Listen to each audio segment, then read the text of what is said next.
Hey everyone, Jason here. So, right now, everyone in the world knows about the Roe versus Wade overturn decision. Everyone had a suspicion, like a lot of video game leaks in the last several years, that something was about to happen. Everyone was pretty sure it was going to happen, and I could tell everyone had that emotional lighter ready to put the flame to the trail of gasoline just in case, and what do you know? It blew up. So, a lot of big name YouTubers out there, pro life, pro choice, have already made their videos. Maybe some will make more videos. That's up to them. Lots of people on TikTok are making their reaction videos. Some I follow, and I don't agree with all of them, but it's up to them how they feel.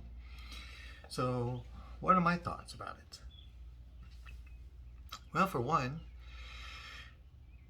the immediate idea that I was having was, so every single abortion that will be considered is going to be illegal? Even the statistically very rare ones, where the most extreme examples that people have been giving for 49 years will be illegal, even for the medical safety of the mother if her life is in actual medical physical danger?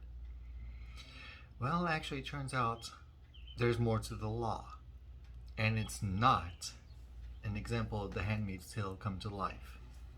No, I've never seen the show, never read the book, but I've heard plenty about it. And everything I've heard about it is very positive in the liberal minds, which means it gives the idea that all Christians are evil. All men want to do is bang a lady without any emotion, basically legally rape them, and if they have a kid, well, can't abort them now. They must give it up and then go back to being an enslaved woman. That's the impression I've been getting for the last 4 seasons. Now,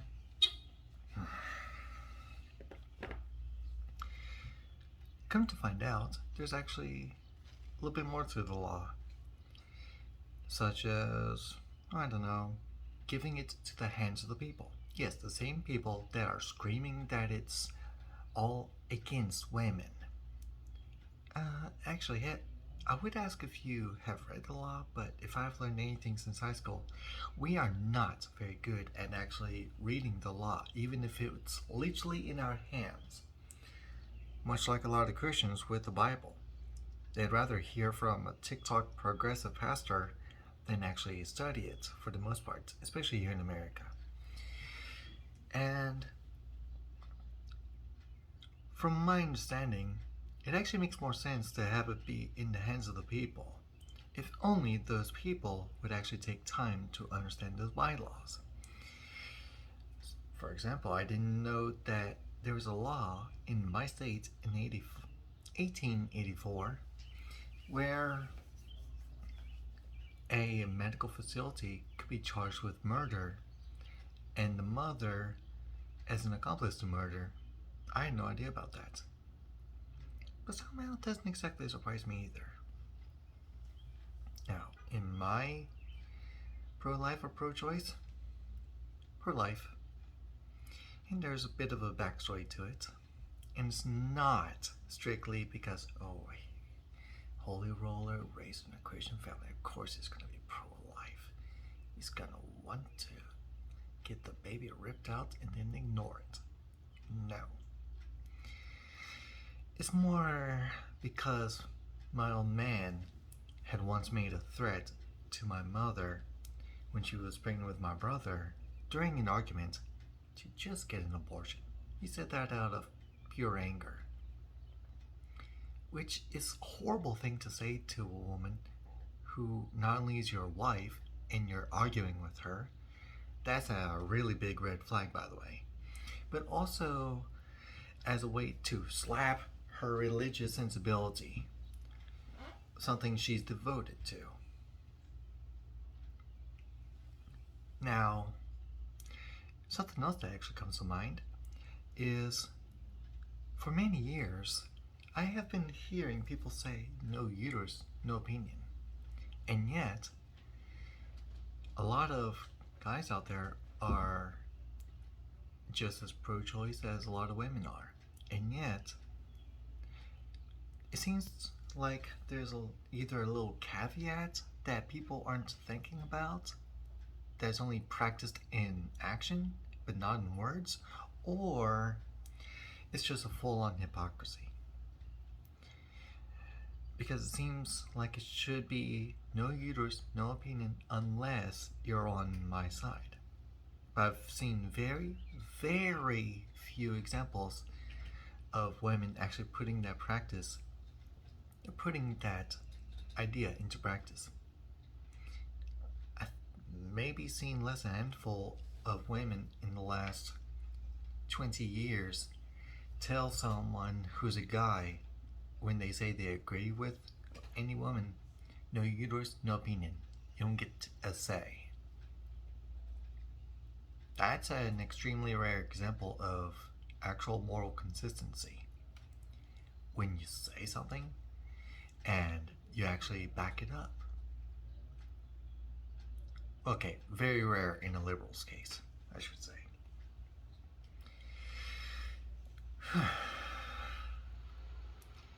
So, a lot of rallies this weekend have had men getting on megaphones and preaching exactly what women are preaching. And I'm thinking, if it's no uterus, no opinion, why are they letting men get on the megaphone and screeching at women? It doesn't matter if they're agreeing. If they were being consistent, then they should be telling the men to shut up.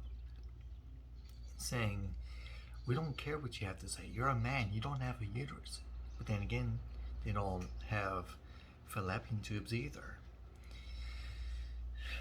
But hey, what's it matter to a straight white guy, right? Actually should mean everything. If you're going with female anatomy, there's more than just one single organ that a woman has that a man does not, and vice versa. That not even a sex change can help with. No trans man has a uterus. I'm sorry, I got that in reverse. No trans woman has a uterus. There's no futuristic surgery to make that part and put it in, make it function in any operational way. At least not that I've heard. So no, this isn't like a mature version of Star Trek in any way.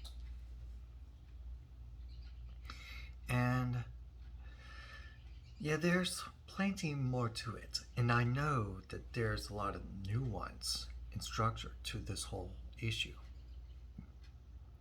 A lot more than I had known about when I was just getting into college. But if only the people that are screaming in people's faces, literally calling them all kinds of names just for being Republican or conservative, or just not having the same opinion as them, are just having a knee-jerk reaction. So seriously, how can I take any of these people seriously as adults when they're not going to be consistent? They scream, no uterus, no opinion. They scream, my body, my choice.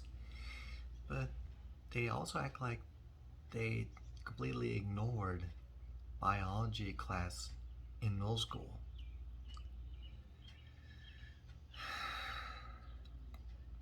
Yeah, I actually am glad we're in a post-Roe world, because we have 49 years of aborted doctors, poets, scientists, revivalists, and the likelihood of 49 years of other kinds of killers and whatnot to catch up on.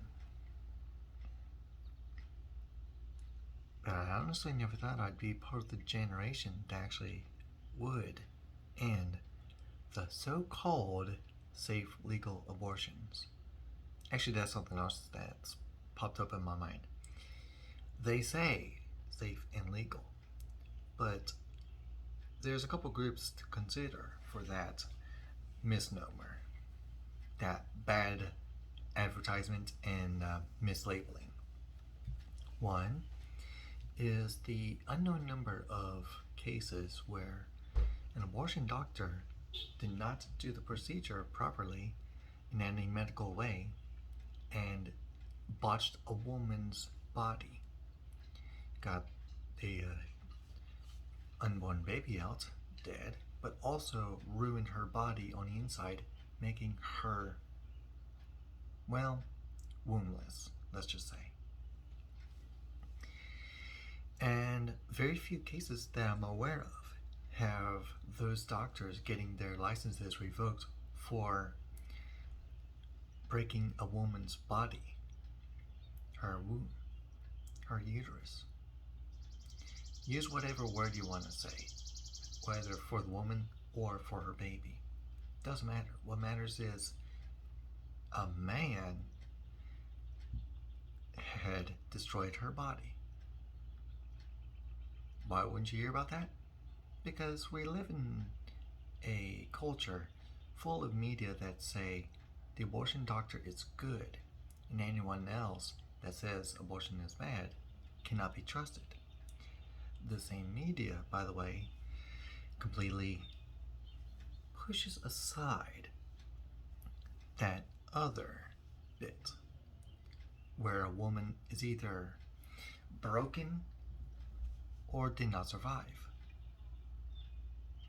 You heard me. In some cases, a woman got so botched by the abortion that she just didn't survive. That had been called out in the 2000s, but usually it got covered up by well-paying politicians and whatnot. The other group I actually became aware of in 2007 when I was in college. And it completely opened my eyes to a new angle that I could never have considered. That being women who want to have their kid, but for whatever reason is forced to get an abortion. She doesn't want one. She wants to have a kid, but people around her demand that she give it up, and when she says no, they, the people that are trying to influence, force their way to get her to terminate the pregnancy. I've actually heard of a case where a woman had to fight on the table to try to get away and was drugged with a sedative, put to sleep, as it were. And when she came to, the baby that she'd been carrying for 8 months, that her parents did not want, for racial reasons, they didn't approve of her boyfriend at all, was gone. She and her boyfriend had been planning to have a family, even if it meant eloping, getting away from her abusive folks. And now she had to live with extreme pain, not just physical but emotional, because that choice was forced away from her. Yeah, people will say, oh, that's just wrong. She should have had to say, I know. According to people that say my body, my choice, it's always about the woman. The woman should have the choice, but you know what? Not every woman has that choice to have a baby or to not have a baby. Just like you say women are forced to have a baby against her will, guess what? There are women who are forced to get an abortion. But they get silenced. They never get heard. And when they do not play that game with us. It does happen. There are resources available. But what about adoption? What about the foster care system? We know about the flaws in the systems. And yes, I do have friends in the foster care system who are working on trying to fix those systematic problems. Is it perfect? By no means. My mother was in the foster care system for a couple of years, 1 or 2. And yeah, she witnessed how flawed the system was. All her siblings got to stay together and she was singled out. No idea why. The family she was with were odd. No creepy, touchy, McRapey kind of foster father. Doesn't mean she didn't feel depression. Although they were a type of Christian family, they didn't celebrate Christmas or Easter. She didn't even know about Christmas holiday until she was put back with her family. The reasons for that is just another story altogether. But altogether, people who say that women should have the choice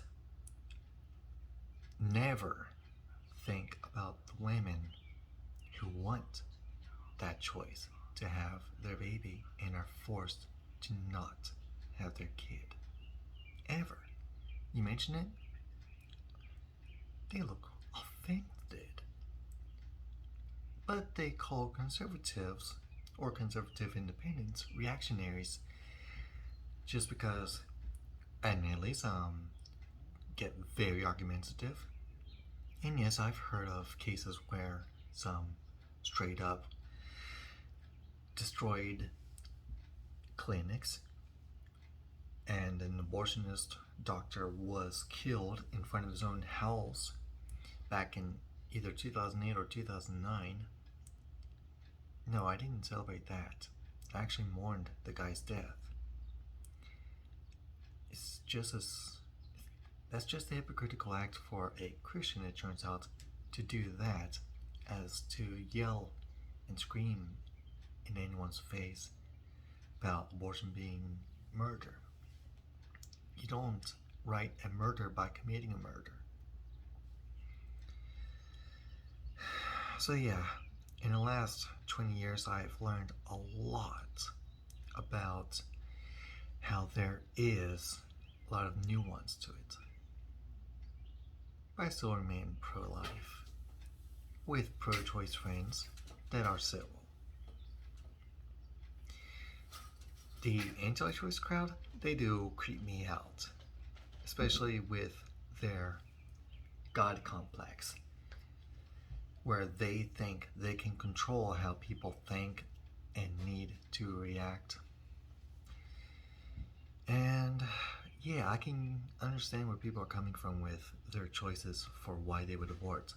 Thing is, statistically put, and hearing a lot of numbers from actual practicing professional nurses and doctors, the actual percentage of actually medically needed cases are extremely rare, like 2% at most. That's a really low number, all considered. Just a few things to consider. Cool?